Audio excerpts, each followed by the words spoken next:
Welcome everyone to our Enlivened Body Knowing webinar. It is a pleasure to be with you here on the other side of 2019, and we're into 2020. And I have to share that because I came on so early to make sure that people who were testing out the technology and arriving could have that option and that I would be here, some of us were chatting. And I did pull a card just for fun, why not, as we were chatting, just to see what would come up as a theme for our webinar tonight. And I shared already with some of us that the card is New Dawn, and it says, welcome back.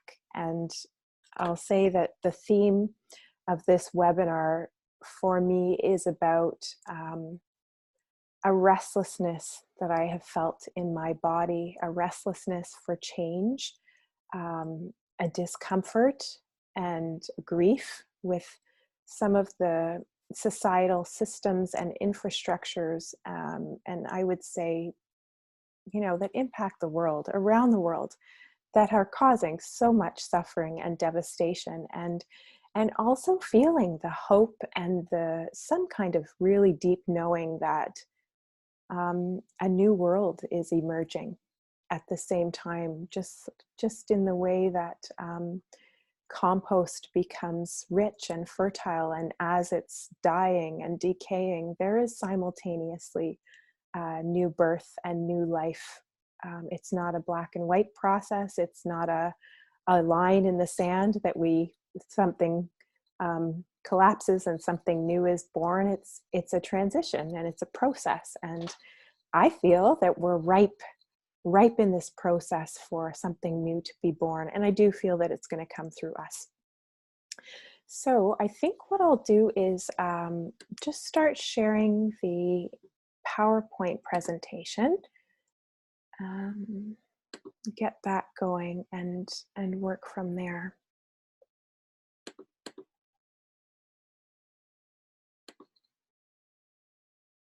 Okay, so I'm sharing my screen. I hope that you can see that. Oh, there we go. Okay. Oh, there we go. So, Enlivened Body Knowing, dance practices for alchemy and repatterning. What is alchemy? I wrote my definition of alchemy. I know there's many. Carl Jung worked with alchemy as metaphor for personal growth and journey and transformation. And in this case, for me, it's the magic of transmutation, and just the fact that transmutation is possible. And in this work, engaging the body as a living ecosystem that can transform patterns, stagnant energy, and ingrained body rhythms. And those patterns could be the patterns of the way that we think, the patterns of our expectations of others, the patterns of how we feel in our day energetically. I mean, we are composed of patterns. And the essence of alchemy when we work with the earth, I think, is that we can eat food and make poop. And we can also, like many of us are really great at that, we eat and we poop. But we can also make poop into food. And I think that's maybe where we're less skilled, or as a species, or actually I shouldn't say that, but certain societies are better at that than others. And I certainly think that many Indigenous cultures have an understanding of the circle of life and how to transmute patterns as we outgrow them, and as our society outgrows certain patterns. How can we let that become compost, and then how can we let that become fertile ground for something new? And I think, rhythms of fear and anxiety and worry, those are patterns as well that can be made into poop and made into food. And I'm grateful to say that I have in my life been able to transcend and transmute a pattern of anxiety that I had from as long as I can remember, when I was a small child. And it was about, gosh, I think it was about 7 years ago now that one day I realized that all of my work had actually done something and shifted, and I was able to experience life in a completely different way. And so talking about our body as a living ecosystem, and that's what I'm inviting us to imagine. Of course, as a reality, it's quite true. And we know that with the processes of our cells and our systems and how they work together, we have a full, complete understanding scientifically that our body is a living ecosystem. And of course, we are part of our body. Our consciousness, our soul is our body. We can't really, a lot of schools try to separate this, although as if our soul is like living somewhere tucked in the body, maybe in the center of our heart or maybe behind our ear. It's my belief that our soul is completely enmeshed with our flesh. And the gift of having this living ecosystem of a body from the earth is that we can also tune into her ecosystem and her wisdom as a living being. And so we can amplify our connections to those systems. And we know how much wisdom is in the systems, the animals, their way of living, the way that forests speak to each other and support each other. It's just amazing the way science is now supporting a lot of indigenous knowledge and ancient wisdom. I do want to just check my notes as I go to make sure that I'm covering certain things that I want to. And yeah, I guess what I wanted to add is, are you recording? Sorry. Thank you. Okay, I am. Okay. I did ask Cami to remind me. Thanks, Cami, or whoever that was. So I do want to add that our body as a living ecosystem, when we connect to it in that way, we amplify the connection that we have to lakes and rivers around us. So we connect within our body and to our waters, and we connect to the waters outside of ourselves. We also become more attuned to our environment and how it's communicating with us. And I correct myself with the word environment. I will say with the earth. And we're more able to read the signs and the weather and things that our ancestors knew how to do when we connect with ourselves in that way. It is a weave of becoming more connected again to the earth that we live in. And we, as a result of that, heighten our instincts. And why would we want to heighten our instincts? What's the benefit of that? We are classified as animals, as human beings. We are animals. And as I mentioned, when we connect with our living ecosystem of our body, we're able to tap into knowledge that we would otherwise not be able to imagine or access with our mind. When we heighten our instincts, it supports our ability to discern, for example, discerning between needless worry and actual danger. Our instincts can support us to tracking our own destiny, our own call of what we are here for. And I don't want anyone to feel like you have to accept what I share tonight as truth.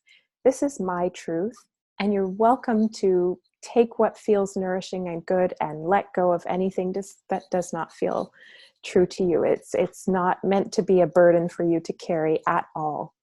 But in my belief, we all have a purpose here, and it doesn't serve us to think of the scale of the purpose. Mothering with love can be the greatest purpose that a person could ever have. Just as,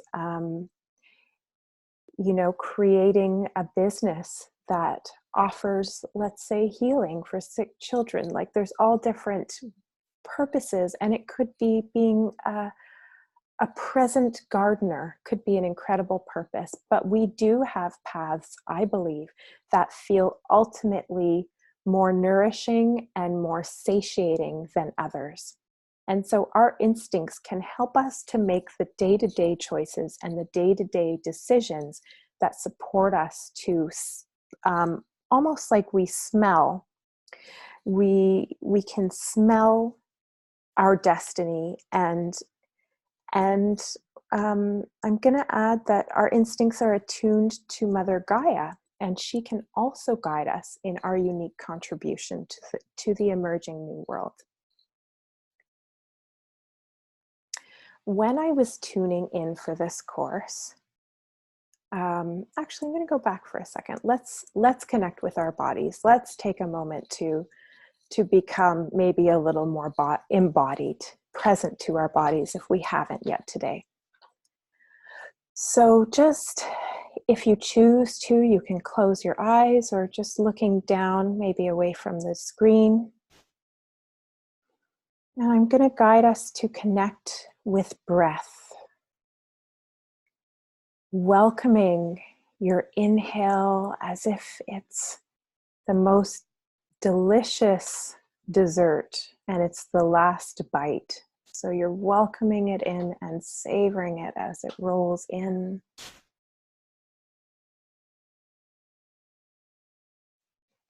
Noticing how it dances your body as it flows in different each time. Moving your spine, your shoulders, your ribs, your chest, your tailbone.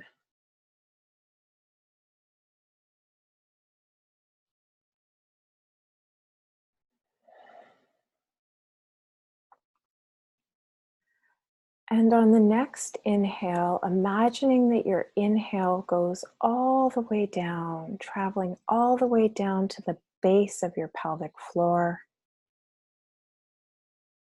your root chakra, base of your pelvic bowl.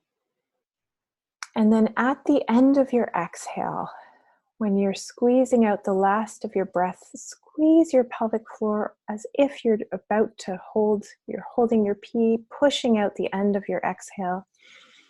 Then inhaling, notice how your pelvic floor drops to receive new breath, chi, life force, prana energy. And let's do a couple rounds like that. As you exhale, at the end of your exhale, just squeezing your pelvic floor, noticing how it helps to push the end of the air out. And then that subtle drop as it drops to open breath, open to breath. And we'll do that one more time.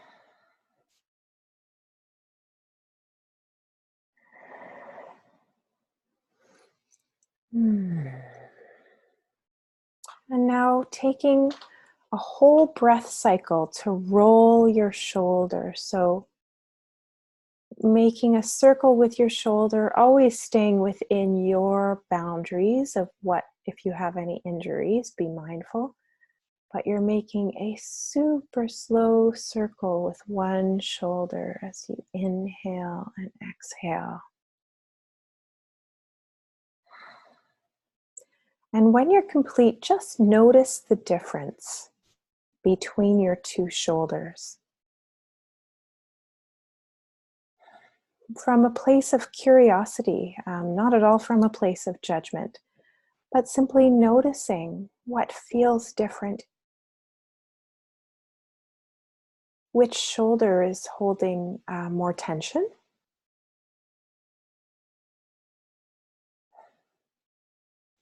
Which shoulder feels more enlivened or nourished?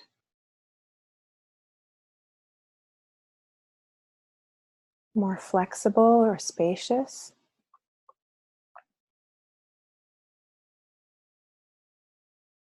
And then make a nice circle with the other shoulder, taking a nice long inhale and a nice leisurely exhale as your time frame for that one circle with the other shoulder.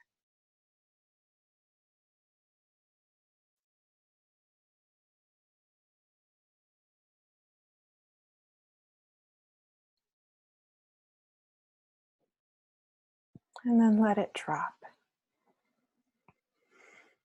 Oh, if you have any sound, any audible sound that wants to flow as you exhale, so breathing in, and any sound that wants to release at the end with the exhalation. Oh. And 2 more breaths like that.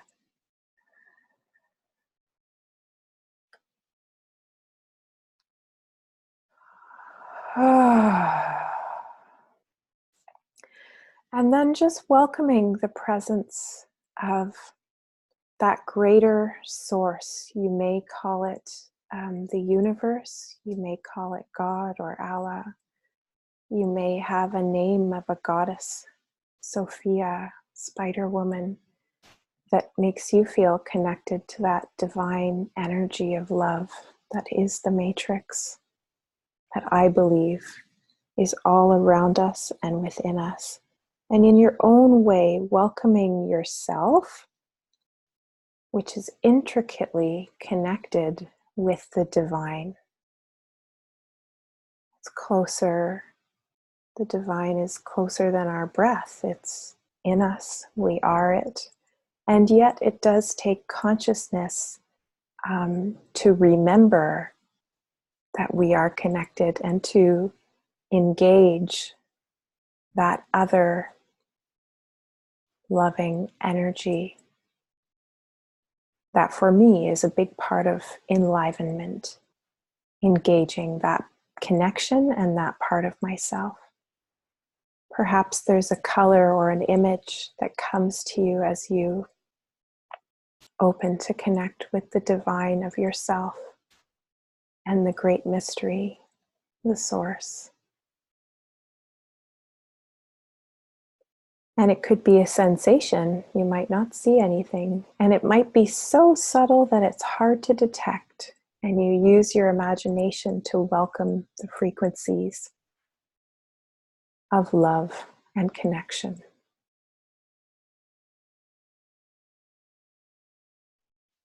And then as you feel that connection with yourself, with your body, beginning to rub your hands on any part of your body. You can wiggle your fingers and your toes. If you're standing or even sitting, you might give a little shake or a little stretch.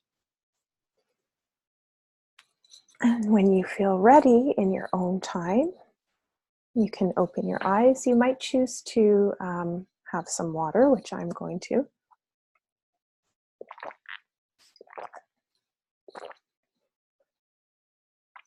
And let's move on.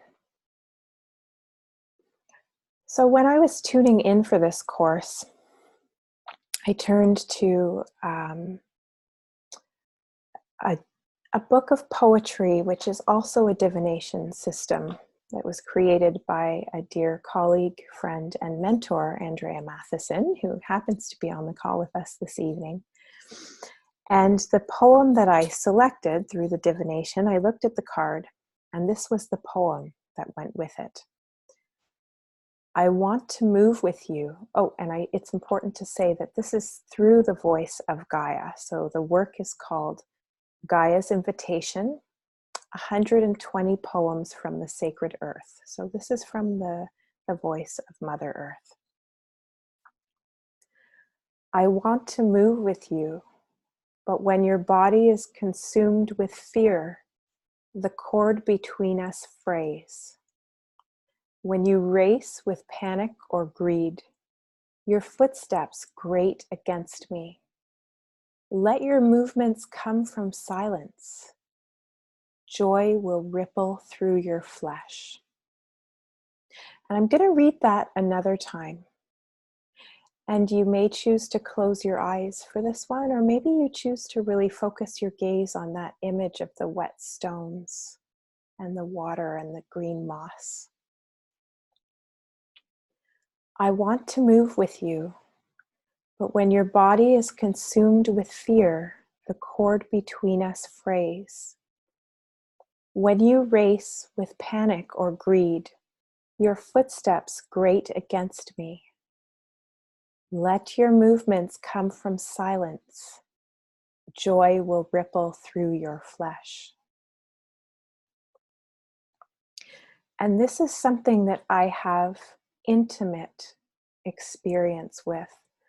We were talking about horses, and particularly race horses, just before we started the recording of this webinar.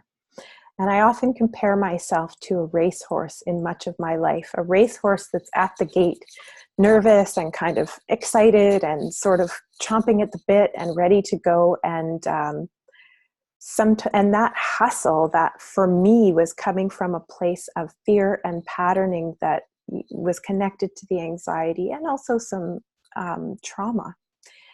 And I have this experience of the conscious shift into moving from the place of silence. And I know some of you on this call study Tai Chi and different martial arts practices that really align with the moving coming from the silence.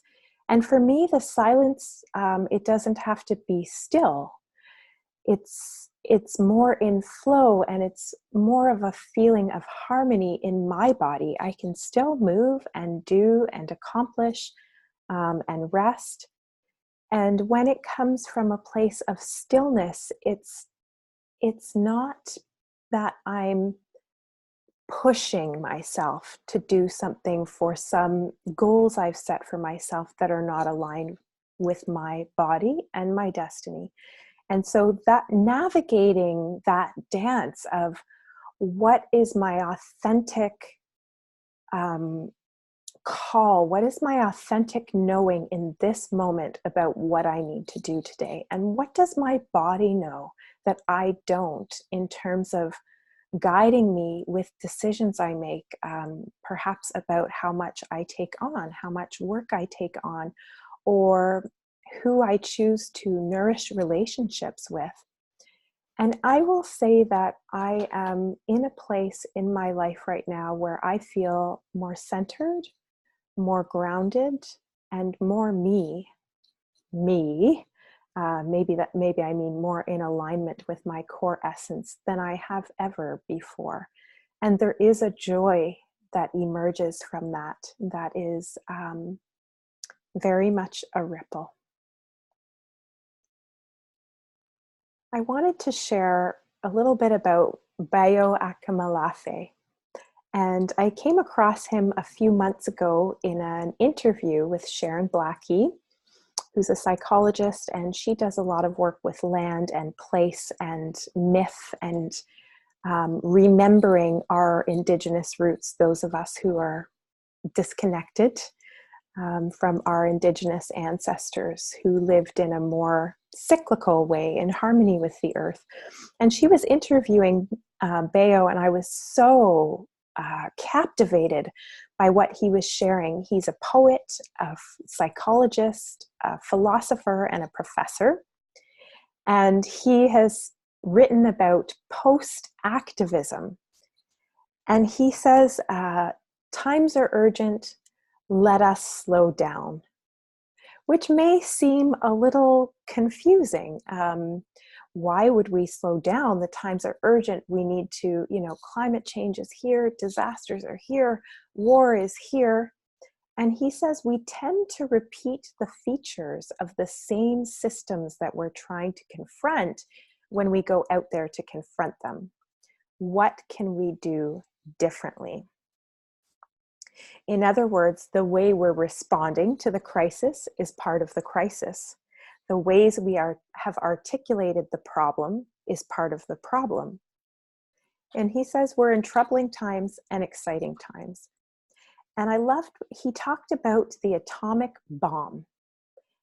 And he was talking about scale and the size of our response. And I in no way want to discredit or disregard the activism work that is happening on the front lines. And that is the call of some people to be kind of alerting us, for those of us who are maybe sleeping or not able to become aware of all of the information. I do think it's important that there are people who are alerting us to some of the issues that may be easy to pass by or forget, or feel are maybe less important than they are.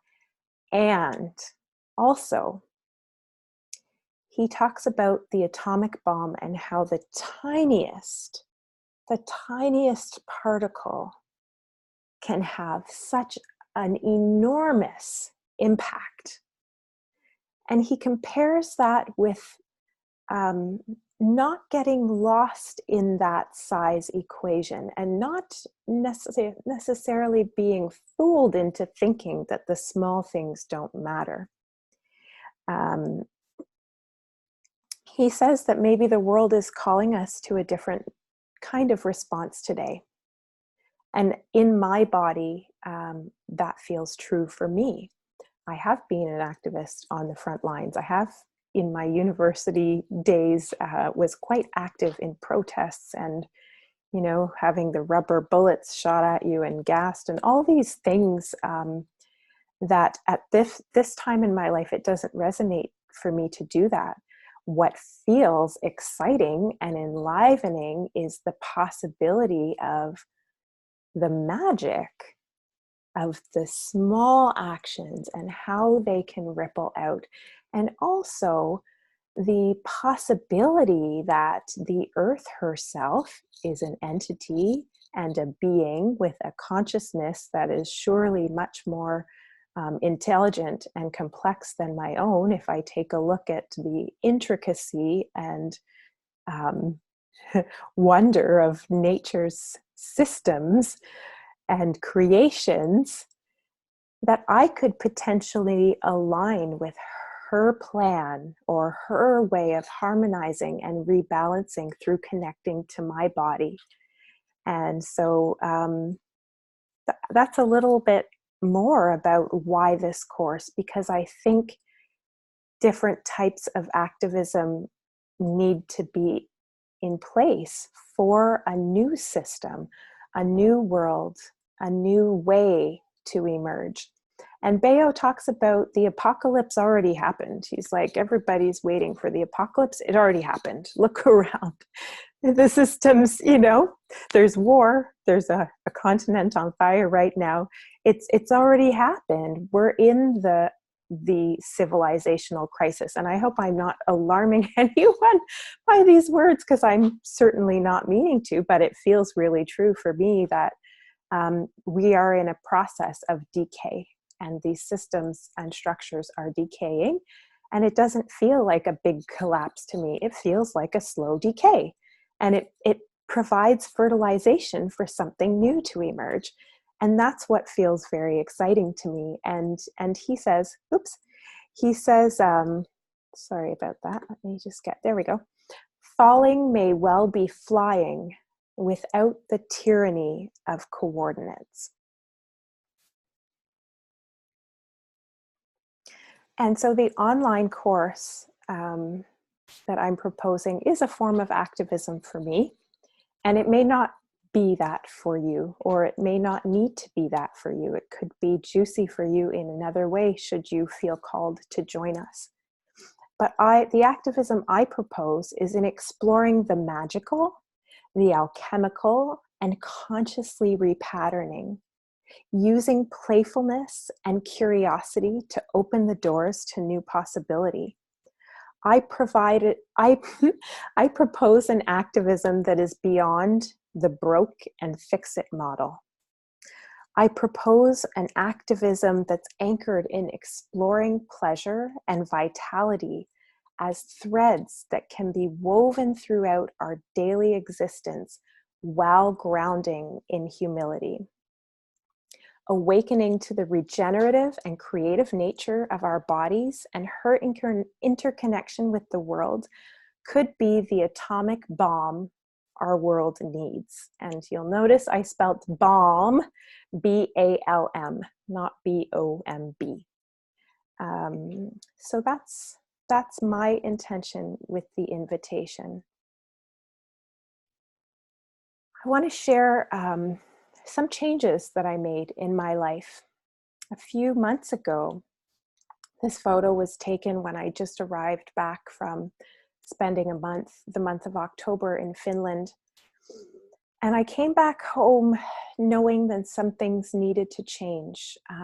My patterns and my habits were feeling a bit like I was feeling a bit stale at home in my daily life. Of course, I was feeling, well, not of course, but I was feeling quite enlivened when I was in Finland. I was leading retreat that was about connecting to the stones and the water and having time to be and doing the things that I love to do, to dance and share and connect. And so when I got home, I thought, I've gotten some insights while I was away from my body through my deep listening about what feels good. When I was leading retreat, I would not wake up and just turn on my phone and look at my phone, for example. And a few of the practices I actually started before I went away, and I kept them in place. I started them just before and kept them in place for the duration of the time away. And I found that grounding and stabilizing. I do seem to travel a lot these days, and I can have my rhythms thrown off when I travel, especially the things that I do to ground. So it needed to be simple things. And I'll share a few with you just so you can get an idea of how simple it can be. And also, I'll share that these were practices that emerged not through kind of churning the wheels of my mind and trying to think about, how can I do something that's going to feel good? How can I nourish my body? No, it was more of for example, dancing and then doing some automatic writing. Those are the kinds of ways, sitting with a rock and asking a rock to support me to hear what practice could really help me to thrive. So one of those practices was to take tobacco in my hand and go out as the sun was rising and say 10 things that I'm grateful for. So beginning my day with gratitude. And I'm sure we've all heard that one. That's not a new one. But for some reason, it felt really alive in my body at this time to do it. And that's another clue is how excited, how enlivened do you get when you explore possibilities of practices or change. Even nervousness can be a form of a yes, an excitement that could feel like, because if you don't feel anything, then it's probably pretty stale. Unless you're completely numb around something, it's probably just, yeah, I could, but it's neither here nor there. So noticing your body's response is a great clue. And I felt really enlivened by this practice. And so I began getting up actually a couple hours before sunrise, doing a little bit of sounding and movement in my bed, and then moving to the bed that I had made in front of the fireplace and doing a little bit of stretching and moving there. So I wanted to make it accessible for myself. I'm not naturally an early riser, but it felt really good for that window of time. And then I would go out and say 10 things that I'm grateful for. And then ask for my unseen team. Many, many people who are listening and who will be listening to the replay.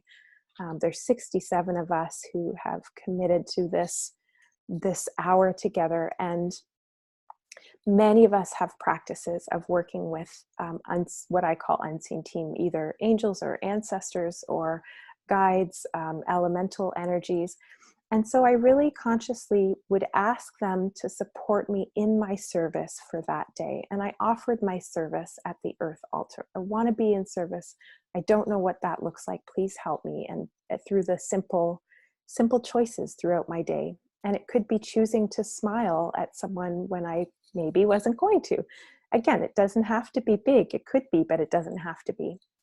And after that, I would smudge. So I certainly want to acknowledge that these are Indigenous practices that I have learned through Indigenous teachers and friends in Canada, First Nations practices. And so tobacco and sage, cedar and sweetgrass are sacred medicines here. And it felt really good, that act of going outside and cleansing myself with the smoke. Again, it's a symbolic gesture. It only takes a couple minutes, and that combined with the gratitude felt really solid.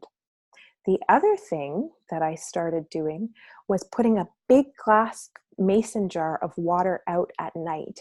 And so as I finished my day, I would take some more tobacco, I would take out my water, I would thank the earth and my guides for everything. I would think about what was great about today.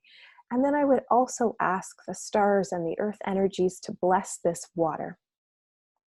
So that became part of my morning practice. And perhaps one of the most exciting things was to run out and get my mason jar and see the patterns of the ice crystals on the water.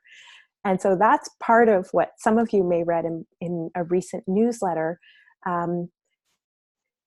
relating to the future and the present through a lens of curiosity and playfulness is my intention for 2020. And it's something that I'm really opening to. I don't want to say working at, because it's not working at, and dance has been helping me with that. And so the other thing I'll share about my practices is that my movement practices became so juicy, the combination of these couple morning practices, that evening practice, and then making space no matter what for dance and listening to my body. What do I want right now? Do I want something really slow, a really slow song? And I have been, I'm not someone who really likes sweets that much. So it's amazing that I have been courting a sugar addiction, I'll say, for some months now.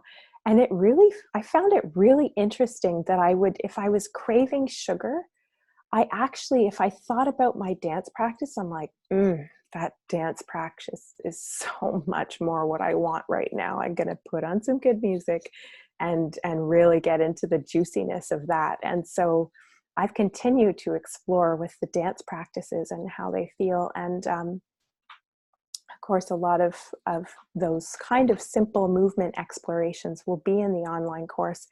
And the result of these practices and these few months of committing to, I guess I'll say my morning practice ended with my smudge, and then I would look at my phone. So being boundaried with technology for me has been a big return of energy and creativity, and it completely shifts the way that I feel in my day, because I've lived many years of my life not feeling particularly happy or joyful when I wake up. I certainly had practices of self-care and dancing and, of course, socializing that made me feel good. But I feel now I actually have a setup, and it will change and it will evolve.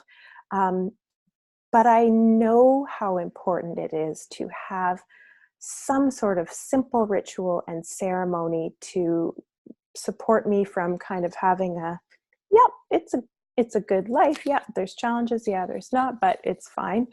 To now feeling a deep connection to myself, to my purpose. Of course, the synchronicities are unfolding like crazy now that I'm asking every single day as I offer my service at the earth altar and asking to be shown.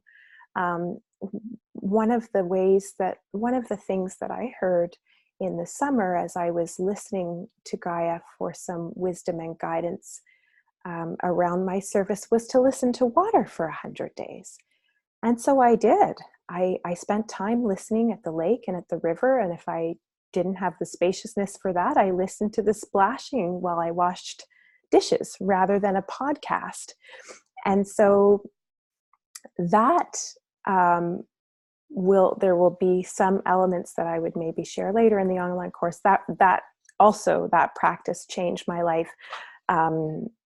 In summary, I could say that water has helped to reveal rigidity in my body, in my thinking, in my relationship to life, and in my patterns. And it has become quite obvious what those are. And it's helped me to begin to unravel and shift those and have a more fluid relationship with myself and with life that has less of I call myself a recovering perfectionist. So less of that rigidity. Another side I'll call it side effect, is that I feel a lot more spaciousness within my body now that I feel like I'm getting some good juice in my days, and I have a setup that feels like a sacred way to enter the day, and it kind of sets the tone for me. I have so much more capacity to be with trigger, to navigate challenge. I've connected to a sense of peace. I can be triggered. I can be upset, but I'm able to witness it, and I'm able to also anchor into a feeling of peace and stillness simultaneously. And I think that's the most important thing for me about this process of listening to the earth and my body and finding a rhythm, a daily rhythm that feels really alive, is that I'm so sensitive that the tragedy and the trauma and the suffering in the world can absolutely take me down in a moment. I mean, it doesn't take, I can listen to one horrific thing on the news, and that could bring me into a spiral of tears and grief for the day or possibly days. And so movement allows me, and also sound allows me to, I still feel the grief, but I can move it through me. And I also have more space to hold the grief and also hold the paradox of not getting caught up in the story, of holding the thread that feels true to me, which is that something new is emerging and I'm part of it. And yeah, I think that's all I will share about that. Let's move to your embodied intention. So let's get moving. You're welcome to stand and maybe take a stretch. This was something, again, I was listening to my body. I was sitting in a chair and reflecting about what my intention was going to be for 2020. And my body, I just heard this, I just had an idea arise, I would say, which is take a pose. Allow your body to take a pose and hold the pose and see how you feel, and see if you can get some information from that pose. So we're going to do that together now. So it's kind of like, so holding in your body and in your consciousness that you are asking for guidance from your deep embodied knowing, from the earth of your body, about an intention that would support you for 2020, that supports your enlivenment, that supports your soul and your destiny's path.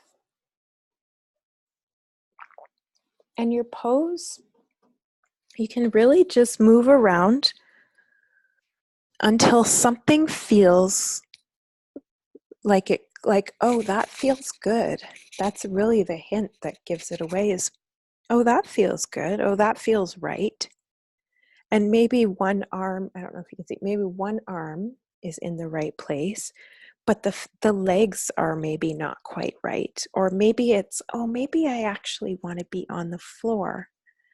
Or maybe actually my arms want to be reaching.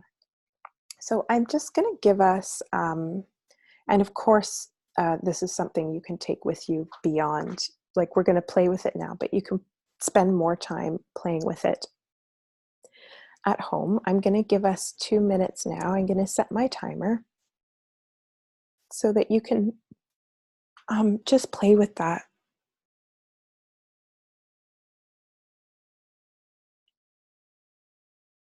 And again, coming from a place of curiosity, it's not about getting it right. I'm sure there's probably 50 intentions that would serve and support you for 2020.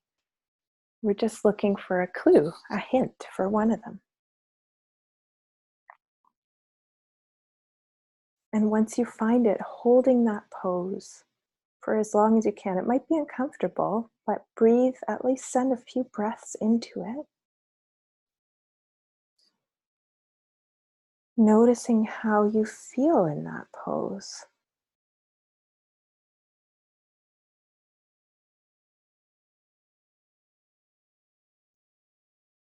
And maybe even, what does this gesture look like? Is there an action that it might not, but it might look or feel like an action.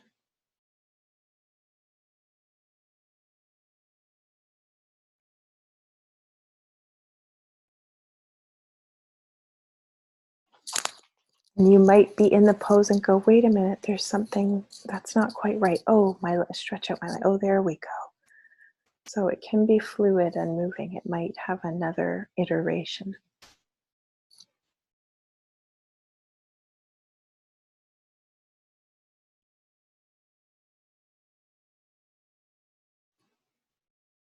Remembering to breathe.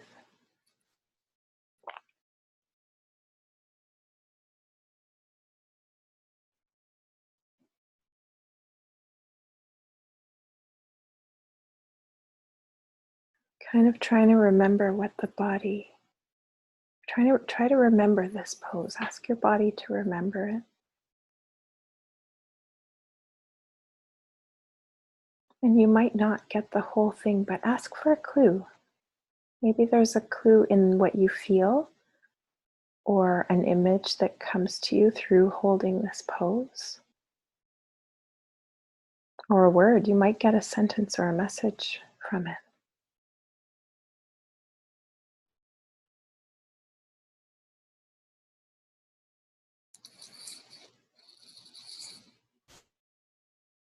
And you might need to move a bit and then come back to it.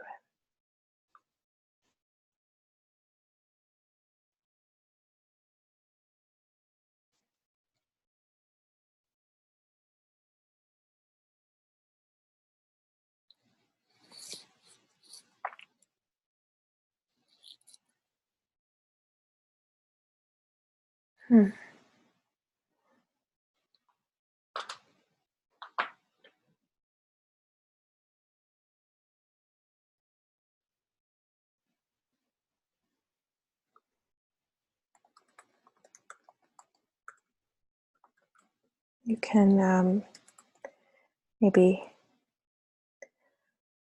take a break from the pose now. If you got something, you can write it in your journal. I forgot to start the time.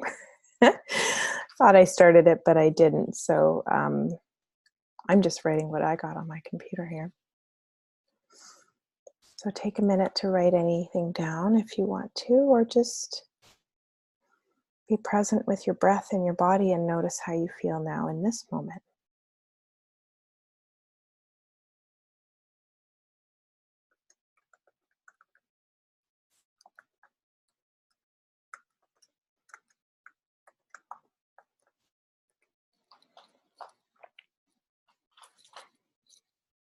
Does anybody want to share? Did anybody get something clear that it would feel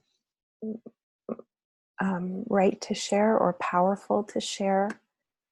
If that's the case, you're welcome to unmute yourself and share. I had a pose, so what I got was something different. I had a pose that was it was almost covering my face, and I was like, wow, what's that about? I don't, so then I moved with the pose, and then I went, oh, it's uncovering. It's not covering my face. It's in a process of uncovering my face. So that's something that you can play with. I certainly spent more than 3 minutes with it. I would do something else, and then I would go back to the pose. And that's, after doing it several times, that's when I got the clarity of, oh, it has to do with the way that I relate to the future with hesitation or anxiety rather than curiosity and play. And there may be synchronicities that arise also that help to inform you about the pose. It certainly wasn't a coincidence that a picture of my 8-year-old self then also dropped out of a book the next day. So that was a confirmation for me that what I had heard was in alignment, and it felt alive and good in my body. So I'll share a little bit about the online course as we begin to wrap up. So the themes of the course are fearlessness, alignment, playfulness, curiosity, and repatterning. Um, Many of you saw a newsletter and a Facebook post where I talked about drinking from the well. So we'll be exploring, finding different habits and rituals and movement practices that are pleasurable and feel centering. Playfulness and curiosity are certainly an invitation to this course. And I really feel that that is serious activism, opening to some of those really potent emotions and feelings and sensations that are opening and expansive and help us to get outside of our daily box of how we think about things. So opening new doors and making room for magic. Shifting old patterns. I would say this is my favorite. I've done so much work around shifting old patterns in the last 15 years, and probably some of you have done work for many more years than that on patterns. And I'm really coming from a place of curiosity and playfulness these days. And that's the intention, is that we do notice first and become aware. Some of them are so close we can't see them, and others we know don't make us feel good. And I call them well-trodden paths. And I mentioned boring or colonial because, water certainly showed me how many rigid colonial practices are encoded and embedded in my body. So then as we become aware of them and notice they're not enlivening, then we can bring in the dance and the movement and the playfulness and the curiosity and some of these practices that help us to open to something different, trying on something new. And I believe that can lead us to a place of an enlivened state of spontaneous knowing. And I'll give you an example. Through that 100 days of listening to water, the other thing that happened is I was invited to be the storyteller for a performance with two other artists from Norway. And the work is about wild salmon and captive salmon, and the cruelty of farmed salmon, and also the way it's a serious threat to our environment. And these are the things that I never would have expected I would be on stage storytelling and acting as opposed to dancing. And yet, through being playful and curious and through my commitment and dedication to what I heard when I listened to the land, new doors have been opening for me, and they continue to, and I don't know where it's going. And that used to be very scary for me if I didn't know what my work was going to look like. And I would need to know I need to make a certain amount of money, and I need to know what I'm going to do, and these things. And now I feel excited. Sure, every once in a while I might go, ooh, I hope this works out. But for the most part, I've just surrendered. I have no idea what is coming for me. And things continue to surprise me. And I'm honored to be touring from Toronto to Montreal and working with the voice of the salmon in the water. So that's an example of when you shift patterns.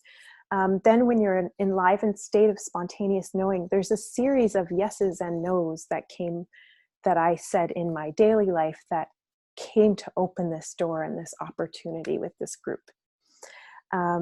So that's part of the course, deepening your service through heightening your instincts. We will work with simple ways to tune into our body. And then I'm not going to tell you how. I'm going to guide you into finding your way, how your body's instincts are going to speak to you differently than mine.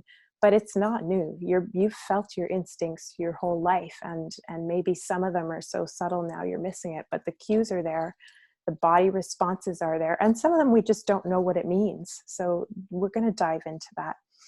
And the other thing is dancing with boundaries. I wrote a lot about this in the description for the webinar, talking about how many of us are ready to change and shift, and yet we're in relationships with others, with colleagues, or certain relationship dynamics within ourselves that need some shifting, some redesigning of boundaries to allow us to shift and grow in the way that we need to. And a dear colleague and friend, David Abram, who I met in Norway in the summer, he talks about how we will, if we want to shape shift this reality on the earth, if we want to bring in a new world, if we want to be able to operate in a way that is in harmony with Gaia in all of her expressions and each other, we will need to get radically uncomfortable, and we will need to try really different things, because clearly what we're doing isn't working right now. So that's part of dancing with boundaries. And I've been playing with, over the past few years, how dance can inform me about the boundary. I can take that intention and bring it into a dance. And then I can learn, even from a posture, like, how do I feel right now? And then how do I want to feel? And what's a possible bridge there? And what expectations do I have of how another person's going to respond that is actually holding an energetic pattern where they might not respond that way at all? So that's about the online course. I'll quickly go over the elements. So we'll have live webinars once monthly. The first one is January 20th, which is Monday. There will always be replays that you'll receive. So if you miss a course, that's okay. You can get the replay. Of course, it's better if you're there live. You'll get bi-monthly homework, dance exploration with a theme. And that will typically be a video of me that's guiding you in different practices. And then you would journal about your experience or somehow track your experience, because of course the idea is that you're going to integrate these things that you're discovering in a way that feels nourishing and enlivening for you.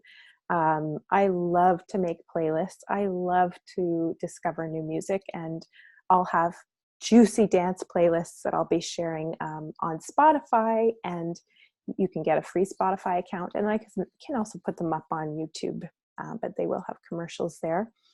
And then there's an option for up to 3 one-on-one sessions with me. So if you want to go a little deeper into the patterns that are held in your body, I would say that that's one of the things that I'm proud to say that I'm good at. I will own it. I do have a skill to support women to be able to deepen their ability to hear what their body is speaking, and also identify where chronic pain and tension and anxiety, those kinds of feelings, what the story is, and what the potential shift is, and possibly insight about the new pattern. So there's 2 packages. One I called the Magenta package. It's $300. If you need a payment plan, you're welcome to connect with me and work that out. So I did mention it's once a month, 5 months. We have our bi-monthly dance homework. And then if you wanted to do 3 30-minute sessions with me, that would be the gold package, and it's $450. And the dates are below. It's Monday, January 20th, February 24th, March 23rd, April 20th, and May 25th. There is a page on my website where you can register. Surely do reach out to me if you have questions. I'm noticing it's 8 o'clock now. So if there's any burning questions, please do ask. But like I said, you can email me. And I'm grateful to have this time together with you. Oh, let me stop sharing there we go. Okay.